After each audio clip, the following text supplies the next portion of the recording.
ఇప్పటికి చాలా మందికి అజ్ఞానం ఎంత పేరుకుపోయిందంటే కుబేరుడు బొమ్మ తెచ్చి ఇంట్లో పెట్టుకుంటే డబ్బులు వస్తాయి. ఏం రావమ్మా, తీసేయండి, వెంటనే తీసేయండి. ఆ కుబేరుడు బొమ్మ కూడా నాకు బాధ ఏమిటంటే, పోనీ ఇప్పుడు ఈ బొమ్మలు తయారు చేసిన వాళ్ళు ఎవరైనా కుబేరుడు బొమ్మ చేస్తే పెట్టుకుంటే, మన మండపేట పక్కనే మనవాడే చేశాడు, మనం చైనా వాడు చేశాడు, లాఫింగ్ బుద్ధ ఏదో పెట్టాడు వాడు, ఎంత పొట్టేసి అది తెచ్చి పెట్టుకుంటారమ్మా. ఉండకూడదు అటువంటివి, వాటి వల్ల ఎప్పుడూ డబ్బు రాదు. మన అజ్ఞానం ఇంత. బొమ్మ పెట్టుకుంటే డబ్బులు వస్తే, ఏమండి దేశంలో పేదవాళ్ళు చాలా మంది ఉన్నారండి, అందరి ఇళ్లలో తలో బొమ్మ పెడదామండి, దయచేసి వాళ్ళందరూ ధనవంతులు అవుతారు. సాధ్యమేనా?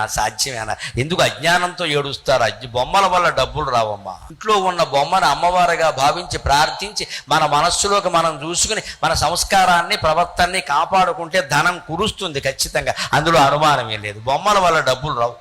ఈ పిచ్చి నమ్మకాలు వదిలిపెట్టండి. ఆ బొమ్మ ఏదో ఇచ్చాం, ఏ దిశలో పెట్టాం, ఆ దిశలో పెట్టి ఎక్కడ పెట్టినా ఒకటే. దానివల్ల ఏమి రావు, నువ్వు తీసి తుడుచుకోవడం ఒకటే. ఇక్కడ